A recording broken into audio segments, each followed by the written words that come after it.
I am excited to share our first quarter financial results with you.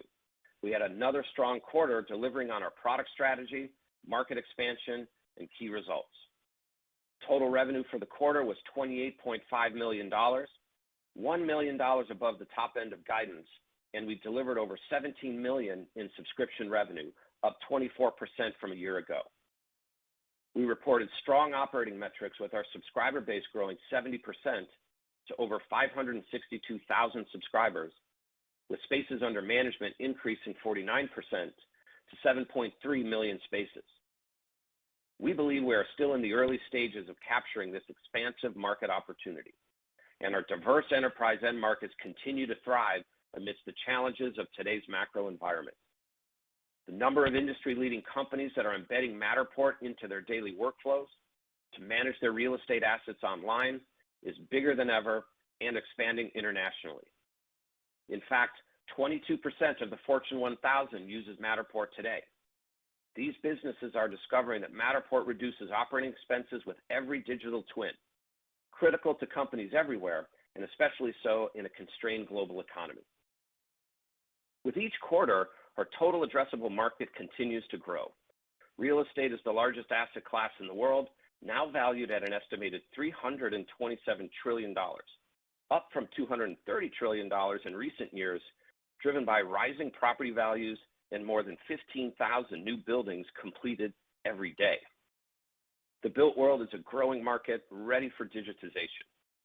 Matterport is the clear market leader with over 7 million digital twins for buildings in 177 countries, comprising more than 22 billion square feet of digitized space. And Cortex, our AI software engine, automatically generates thousands more digital twins every day.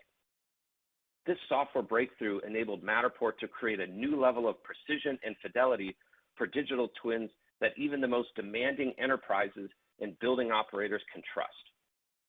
Our unique technology delivers the gold standard for dimensionally accurate, photorealistic 3D digital twins that now anyone can create with just the smartphone in their pocket. Our rapid pace of innovation continues to lead the industry, aimed at driving rapid adoption and ease of use for customers working with any type of building or space. We are in the early stages of real estate's digital transformation, and Matterport is leading the way. Our platform delivers many value-added services, tools, and property insights that provide immediate cost savings and operational efficiencies for the space. Data-driven decisions and remote facilities management, virtual inspections, and group collaboration in a virtual property save customers significant time and money. In a tight labor market with rising rates and high commodity prices, it makes more sense than ever to go digital with your real property assets. It's never been easier and more cost-effective to create a digital twin. In fact, many customers choose the easy button with Matterport Capture Services to conveniently schedule a technician to professionally capture your property with our online service. Over the past several years, Matterport has been steadily expanding its market opportunity beyond U.S. residential real estate to include additional growth verticals such as commercial real estate, travel and hospitality, architecture, engineering and construction, industrials, and the public sector. Our diverse end markets enable Matterport to grow steadily amidst a challenging global economy. And as the world starts to emerge from the pandemic, the return to business and personal travel has sharply boosted the outlook for the travel and hospitality industry in the second half of the year. Matterport has become an invaluable solution for hotels, nightly rentals, and even the airlines themselves to promote accommodations and streamline air travel. Our recent innovation, the Access Motorized Mount, works together with any smartphone to let property managers, Airbnb hosts, and landlords increase bookings by more than 12% when they provide customers with an accurate virtual tour of their properties to better plan their stay, while property managers get a more convenient way to manage their properties online for virtual space planning, inspections, operations, and maintenance. Our enterprise customers are becoming more confident in the power of our digital twins and are scaling with Matterport and bringing new spaces online every day. This is fueled by the volume of real property essential to running these global corporations. Customers like VMware, Colliers, Health Trust, Reckitt, Perry Ellis, and Orange Theory all recognize the power of digitization and have recently joined our platform. Next, I'd like to provide an update on our platform strategy. Matterport is the leading spatial data platform that helps companies bring their buildings online to design, build, promote, and manage properties. Our 3D capture technology turns buildings into data, enabling partners and third-party developers to extend the power of our digital twin with integrations and vertical market add-ons like 2D floor plans, space planning tools, insurance claims management tools, and more. The power of our platform enables customers to get more out of their digital twins, using advanced technologies from some of the best companies in the industry. An important add-on we introduced to the platform last year is Matterport BIM file, to open Matterport's platform to the entire design, build, and operate community. Building Information Modeling, or BIM, brings together all of the information about every component of a building into one place. Project stakeholders can include information about behavior, performance, materials, costs, and more, all within the BIM model. Retail planners, architects, real estate and construction managers have told us how excited they are to use the Matterport BIM file to dramatically speed up the time required to plan, measure, and renovate their existing facilities. In Q1, we introduced BIM for Enterprise. The new offering is designed to meet the needs of enterprise customers that are looking to take BIM data a step further to produce analytics and key insights about a building in a business-friendly reporting format. BIM for Enterprise is designed to unlock data-driven business decisions and help teams better understand the operating environment in a building or across a group of buildings. To enhance the offering, our capture services team is also developing specialized capture processes to ensure the critical assets unique to each facility are digitized with maximum precision for future analysis in the digital realm. Matterport is a global company with digital twins in 177 countries around the world. The built world is widely distributed, and the largest property markets can be found in the US, Asia, and Europe, and these markets are steadily maturing. As part of our growth plan, we have increased our focus and execution in all three regions to more deliberately capture the growth opportunity in the international market.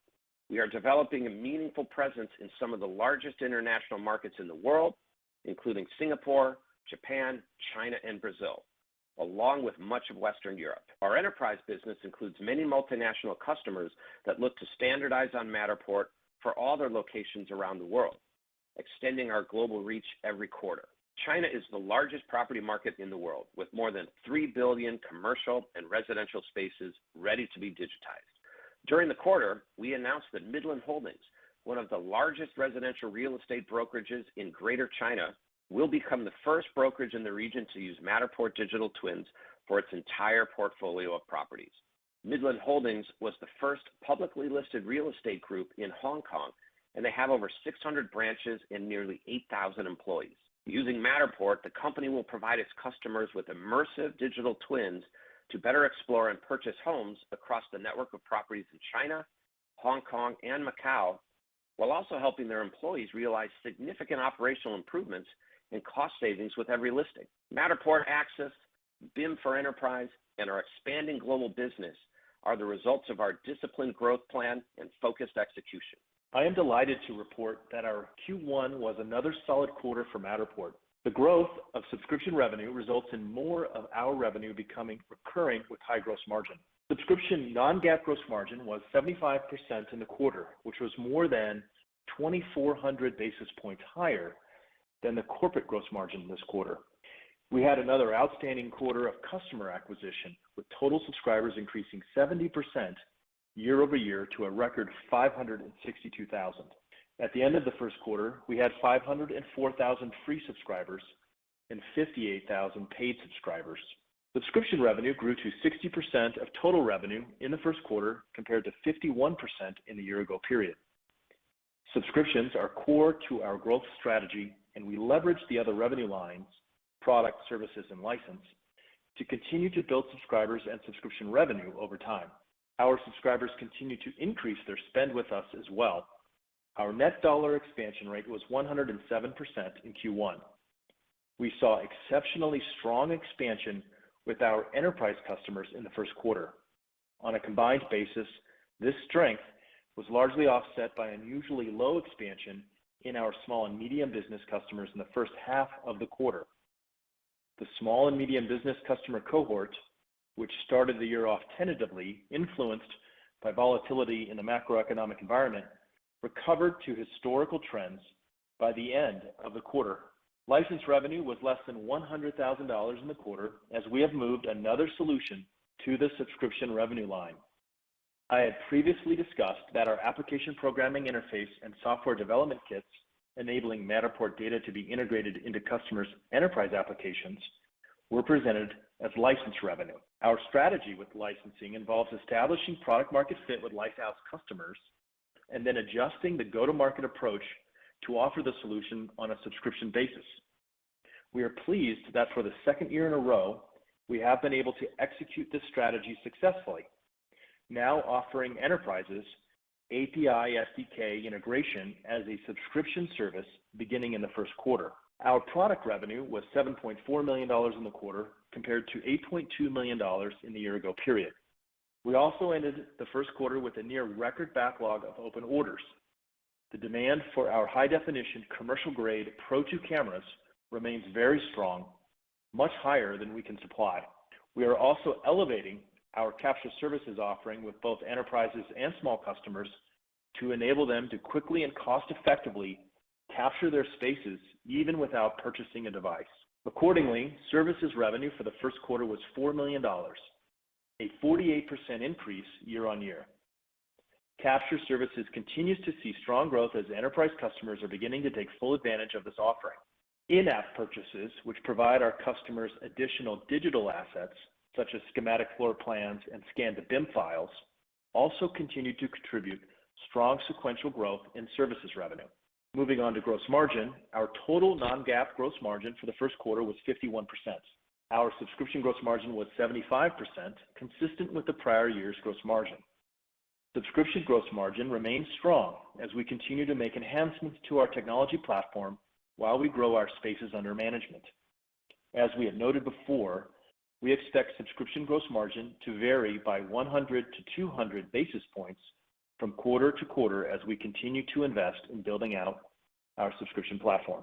Product gross margin was 2% as compared to 40% a year ago. As we have discussed in our recent conference calls, product gross margin continues to be impacted by higher costs to lock in supply, as well as added freight costs to expedite materials for production. On a sequential basis, however, we were able to improve margin by 1,300 basis points. This was primarily due to better overhead cost recoveries on higher volume shipments in the quarter. Reviewing non-GAAP operating expenses in Q1, research and development expenses were $12.1 million, up from $5.9 million in the prior year period.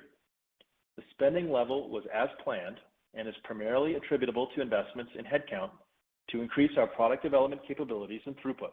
SG&A expenses were $29.5 million as compared to $12.6 million a year ago. The increase was primarily due to investments in sales and marketing, which were also part of our growth plan. We continue to invest in global selling and marketing capacity to drive further growth. Investments in these areas are expected to begin bearing fruit in the second half of this year. Non-GAAP net loss was $27.9 million and diluted non-GAAP loss per share was 10 cents for the quarter, better than our guidance range of a 13 to 15 cent loss. Weighted average share count was roughly 275 million shares, slightly below the 277 million shares we provided in our guidance. There were three non-recurring events that drove the changes in our share count during Q1.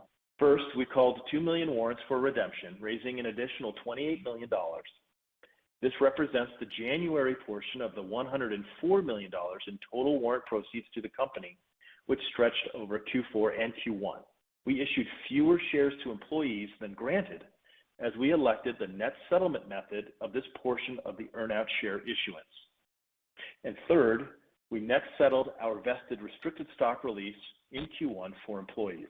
Under the net settlement method, we paid $33 million for the employee withholding taxes instead of selling those shares on the open market. reducing the total expected dilution relating to these issuances by 1.2% or 3.2 million shares. Moving on to our balance sheet, we ended the quarter with $600 million in cash and investments, and we do not have any debt.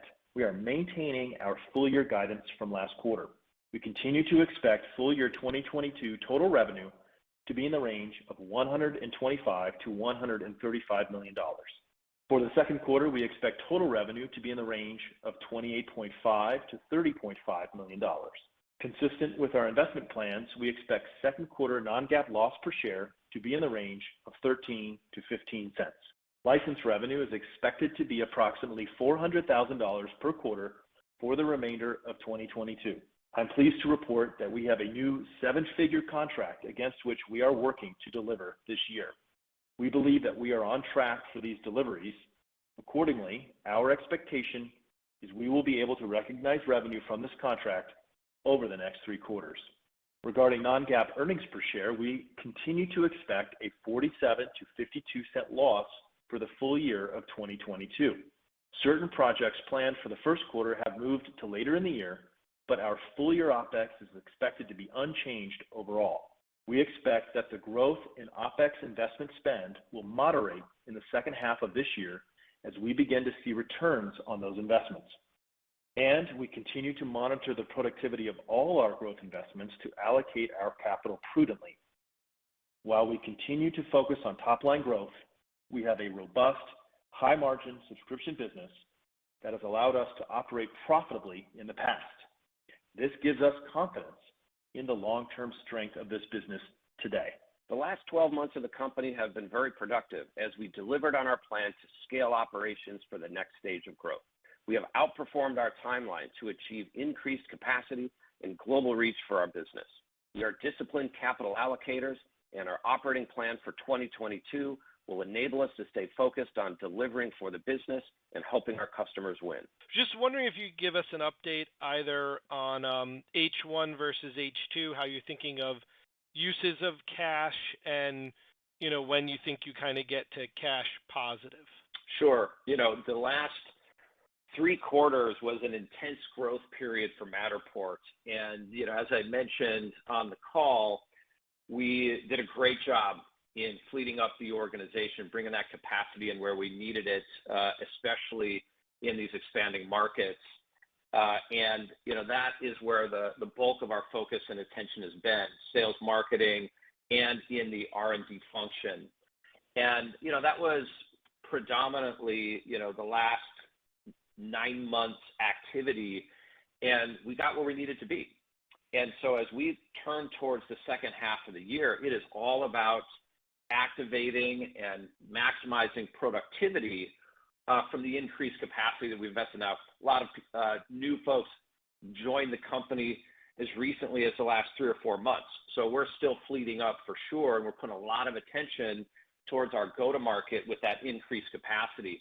And what you'll see in the future is a shift from investment in headcount to a shift in our go-to-market programs, building brand awareness and understanding in those geo expansion markets we talked about, and again, with a very pointed interest in expanding in the enterprise.